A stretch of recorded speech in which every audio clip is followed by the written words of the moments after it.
In this lesson, we will discuss the various types of computers that are meant to be used in different organizations.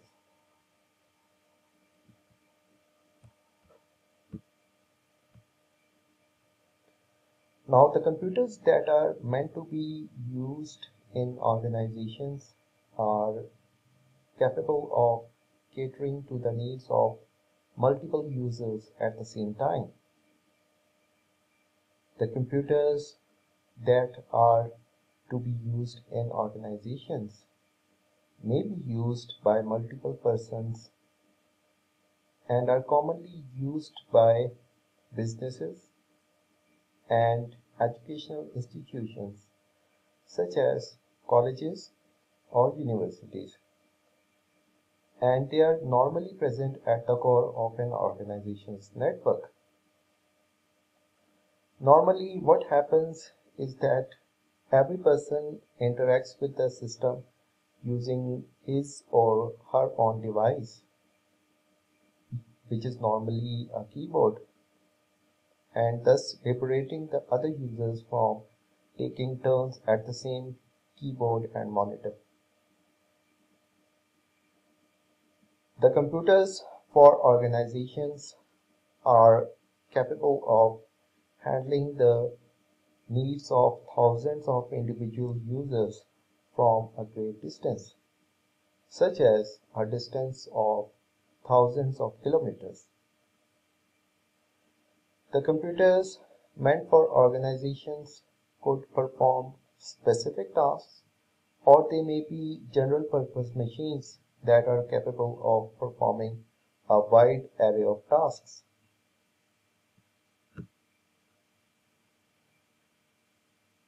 The computers for organizations may be classified into four types. Number one, network servers. Number two, mainframe computers. Number three, mini-computers. And number four, supercomputers. Now, the first type of the computer that is used in different organizations is a network server. A network server serves as a primary computer in any computer network. All the other computers, they connect to a centralized network server.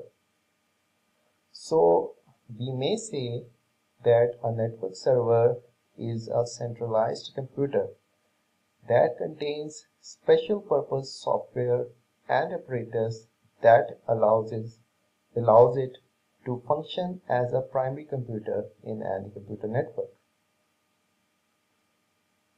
Now, the desktop users, such as in a computer lab, they are permanently connected to some form of network server.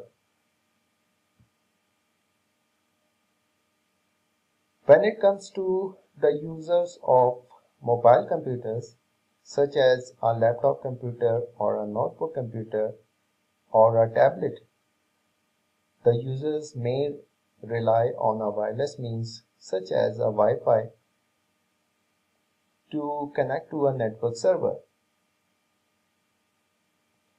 Now, different types of servers exist and each of them performing specific tasks. For example, there may be print servers, file servers, web servers, and database servers. The network servers provide you access to different resources in a computer network, such as printing, file access, and database management.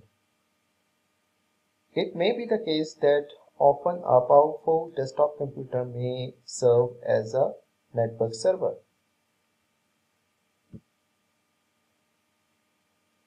Now, the bigger organizations may have hundreds of network servers working together at the heart of their network.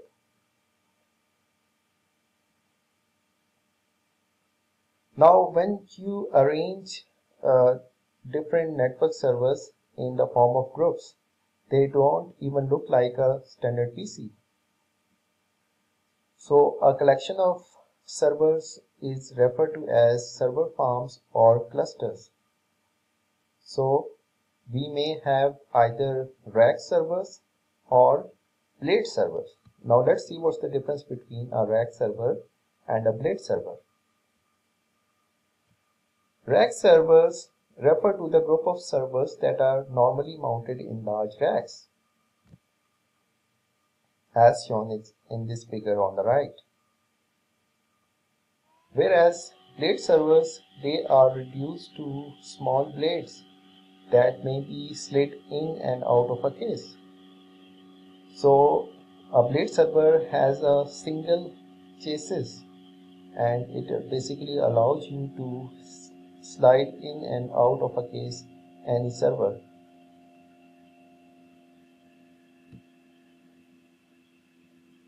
Now before we jump on to understanding the next type of computer to be used in an organization, let's try to understand what is a terminal. A terminal is an input-output device that allows you to communicate with a computer that is basically located somewhere else.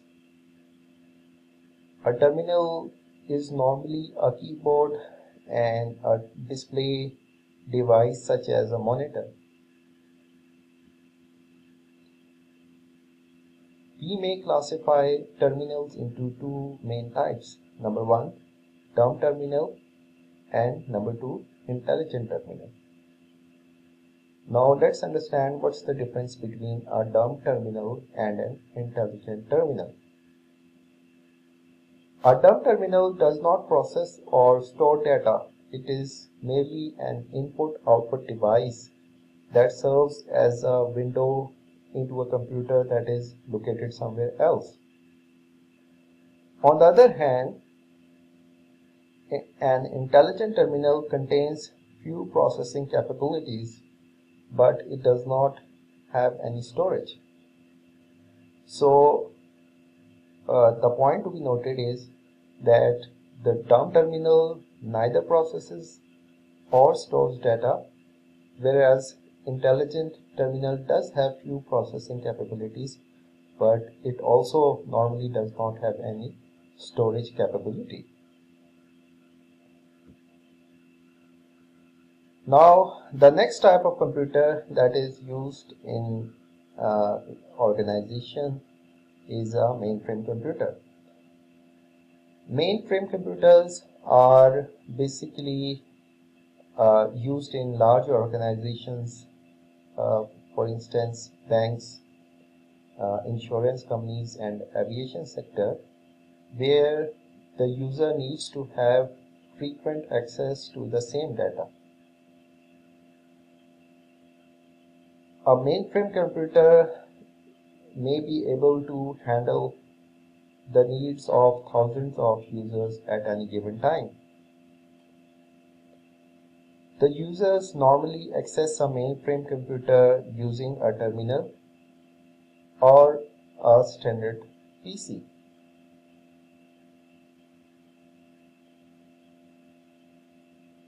Although the mainframe computers are quite powerful computers, and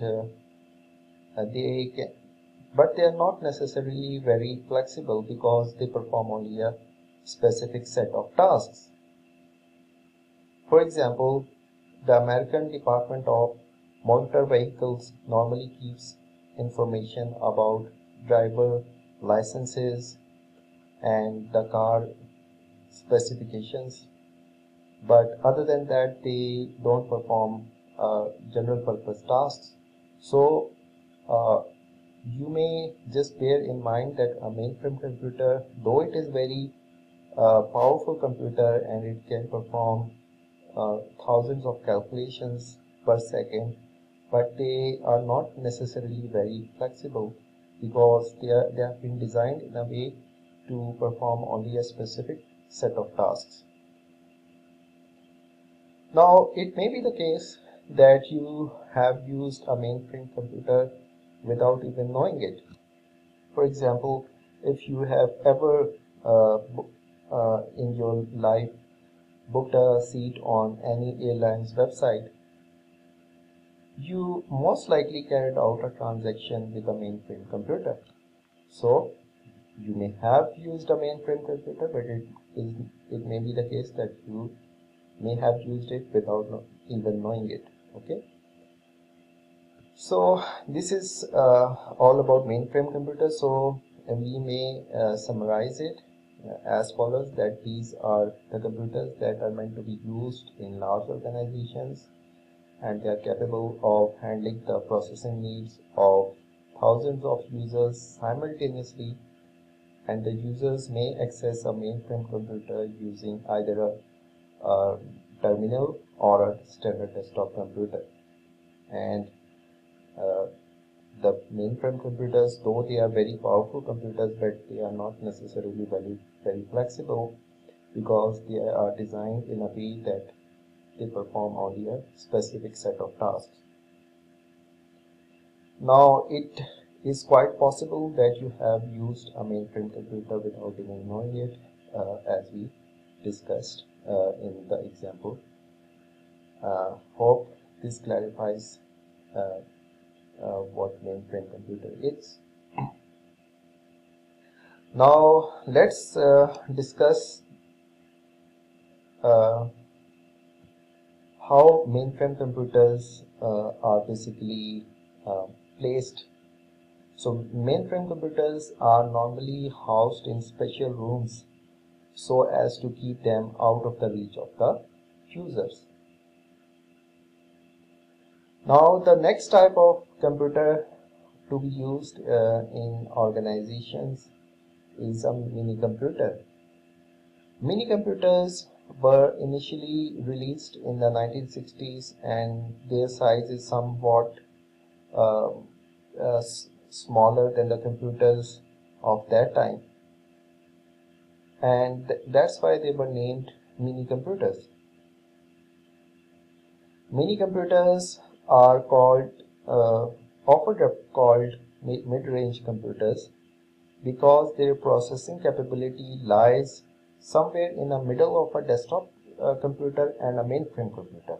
Okay, so because the processing capability lies somewhere in between a desktop computer and a mainframe computer, that's why we call the mini computers as mid-range computers.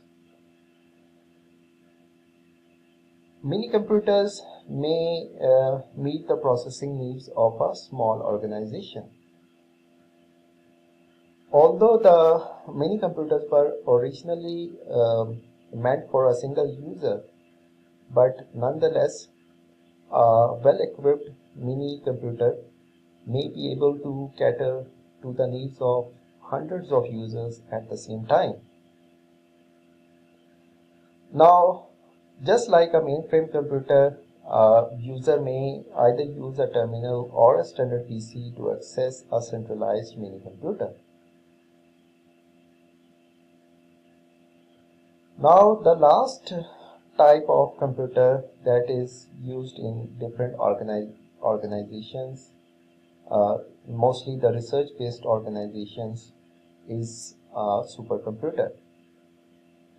A supercomputer is the most powerful computer among all the computers that exist, and they are also the largest computers in terms of size.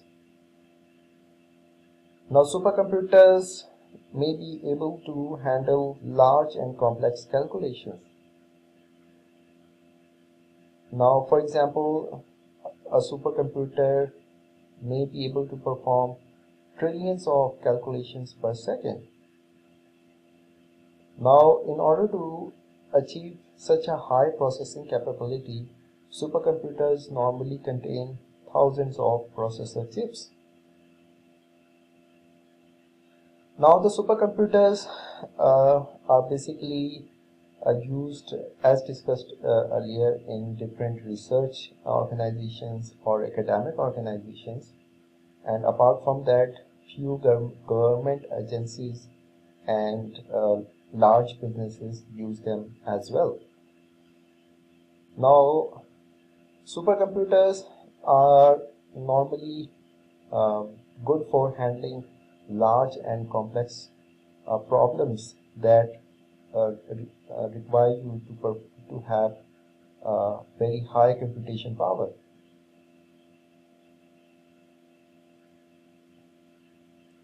So, owing to their uh, enormous processing capability, supercomputers are suitable for solving very complex problems that demand intensive computation capability. For example, you may use supercomputers for different fields such as genetic engineering, where they may be used for the mapping of human genome, and they may be used in weather forecasting to predict weather, and they may also be used to depict different climatic changes. Now, supercomputers are also used in nuclear reactors and for uh, nuclear related research. Supercomputers are used to depict different changes in climate, as we discussed earlier, and they are also used in the oil and gas sector for oil and gas exploration. So this brings us to the end of today's lesson, and hope you enjoyed, and stay tuned for the upcoming lessons. Thank you so much.